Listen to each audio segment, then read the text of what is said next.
This one? Yes. Nexus 5.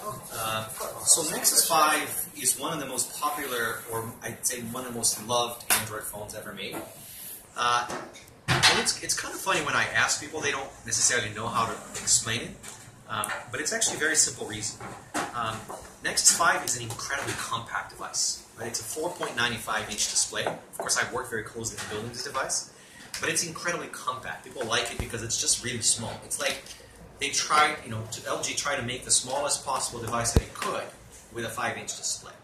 So the idea behind Mi 4i was actually kind of simple, in the sense that we wanted to make the smallest possible display device with a 5-inch display, right? And that's exactly what we accomplished. Of course, this is 2 years later, so of course what we were able to achieve was significantly more impressive than the Nexus 5 in making a very thin device. Basically, it's very, very compact. It's still 5 inches, but it's very, very compact. It's only 7.8 millimeters thick.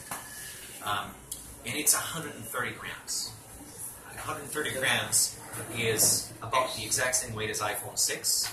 And it's actually a little bit lighter than this guy. By a few grams, actually. I think by about 8 grams. This is 138, if I'm not mistaken. Or something close to that. Right? So it's something like that.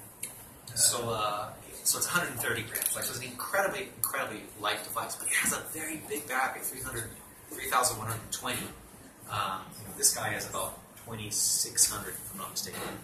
Maybe a little bit less, or maybe a little bit more, but it's well under 3,000.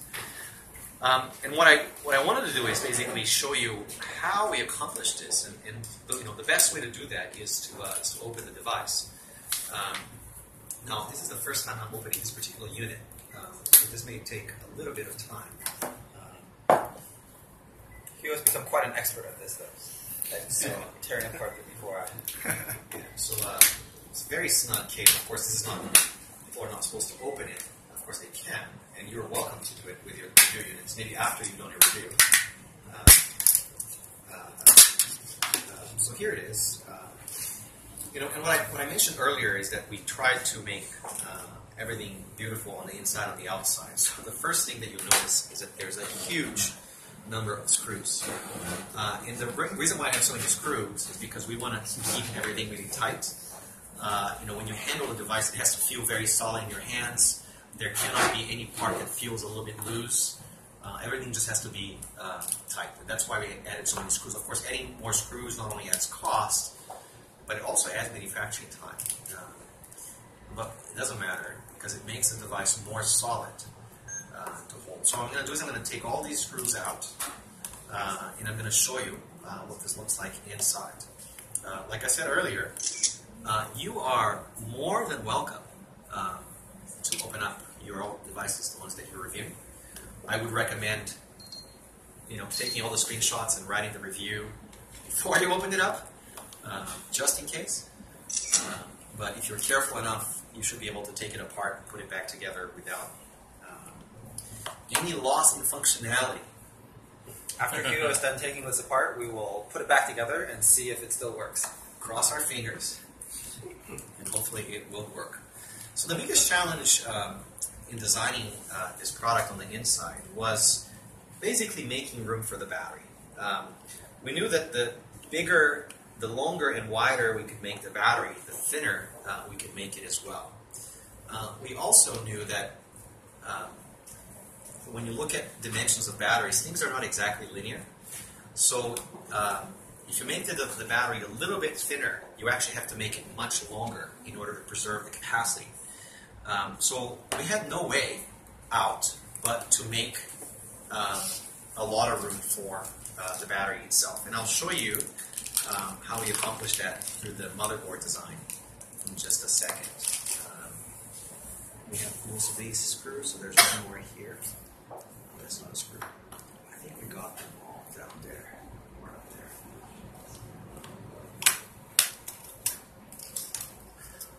So this is the top motherboard. I'm going to take the bottom part, the secondary motherboard, out as well. This is one of those cases where you guys can see it. It actually is easier to make a bigger screen phone than it is to make a smaller screen phone. Because in a bigger screen phone, you can just sort of have more space inside. Things can be not as tight. But in this particular phone, because it's such a compact body with such a big battery, it's actually very, very tricky. You need to pack everything very, very, very, very precisely. It's a really good point.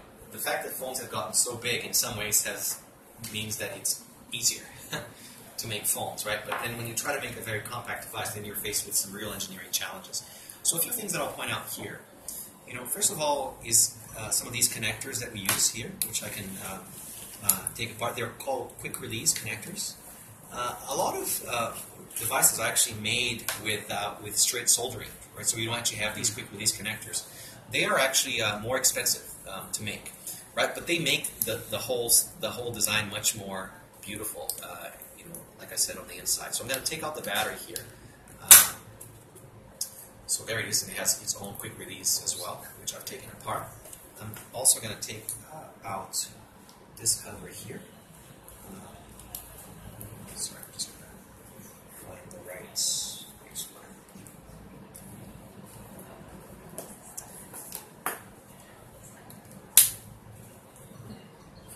I take out all the screws I did.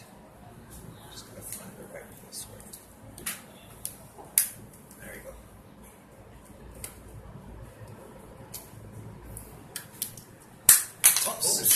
There it is. If you guys take it apart, we'd love to see the video if you take it apart. So basically what you have here is the primary PCB, or motherboard, and the secondary one. They're separated, of course, because we want to make sure that the USB port was on the bottom. We also wanted to make sure that the speaker was on the bottom, right? Because when you're holding the device, if the speaker is up here, sound is going to go that way. If it's on the bottom, sound will bounce off your hand, and you can actually hear things. So the speaker has to be on the bottom. There are manufacturers out there who put everything on the top, including the USB port, because that saves cost, right? Because you have a single motherboard.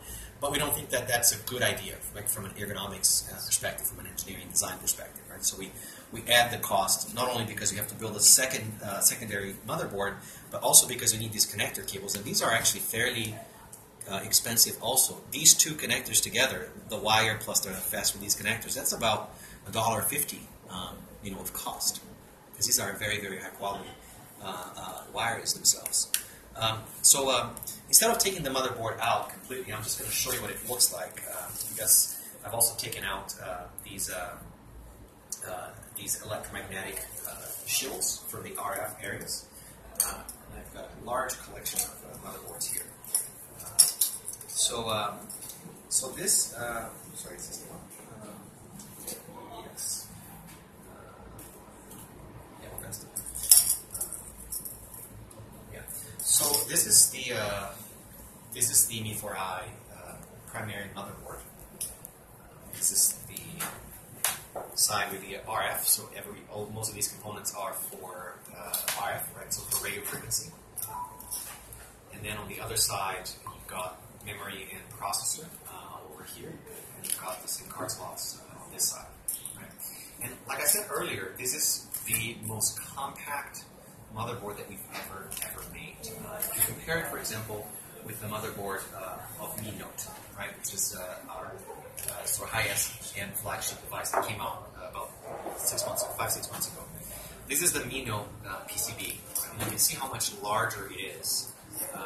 Because we really worked extra hard to pack all of the components of the Mi 4i motherboard into the smallest possible space.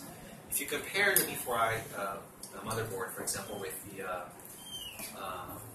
the Mi 4 motherboard, right, you can see that it's actually considerably smaller than the Mi 4 motherboard. Considering also that the Mi 4 motherboard has two SIM slots, and the Mi 4 one is only one SIM slot, you can see how much more room that requires on the motherboard itself.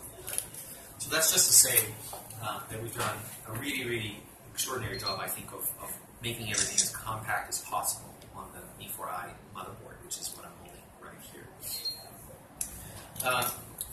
Now, by making it very, very compact, we're of course making room for the biggest battery that we could. We wanted to ship a battery that was well over 3,000 milliamp hours. And in order to do that, of course, not only did we make a lot of space for it, as you can see here, but we also used a new technology, a new battery cell platform which is referred to as 700 KHL, which is a higher energy density cell technology. It's only been available very recently. In fact, this is the second product in the world to use this new kind of battery technology, which is slightly much more expensive than the traditional 600 KHL platform, which is what was previously the highest end. WHL, sorry. The first, in fact, the first product to ship with this same kind of technology is that guy over there, which happens to be manufactured by the same company that makes the cell technology. So, but Mi4i only came out about 2 or 3 weeks after, so we were very, very, very, very close. So we've been working on this for 18 months, right? So this technology was still in the lab when we started designing Mi4i. The other piece that I want to show you is the display. And I actually have a display that's been taken out of another device right here with me. And what I'm holding is actually the entire display assembly. So in my hands, I have the glass that has the integrated touch panel in one single unit. Right below it is the LCD, and then right below that is the backlight, right? And all of this is 1.7 millimeters thick, right? So it's just a little bit thicker than a credit card, right? Now it's important, it's very important to also make the display very thin because of the following. I'm going to take the display and I'm going to put it on top of the battery, right? So basically what I have here is what determines the thickness of the device. So if I put the Mi4i next to it, of course you subtract the thickness of the body. That's basically, this is what determines how thick the device can be, right? So basically what you got to do is make these components as thin as possible. How do you make the thinnest possible display? You basically buy the most expensive, pieces out there, right? Because thinner is more expensive. All the way from a custom-made OGS glass solution from Corning to a fully laminated assembly. The LCD panel is fully laminated with the display and with the glass and so on and so forth. Right? So this piece here is significantly more expensive than pretty much any other display out there. Certainly no less expensive than any 1080p display. Right? So this is the highest end 1080p display that you can come up with and we pay a lot of money for it. In fact, a 1080p display with these specifications, full lamination, custom OGS glass, NTSC 95%, this costs several times what a 720p display that's not fully laminated, for example, would have cost you. Right? And the display is about 30% of the cost of the device.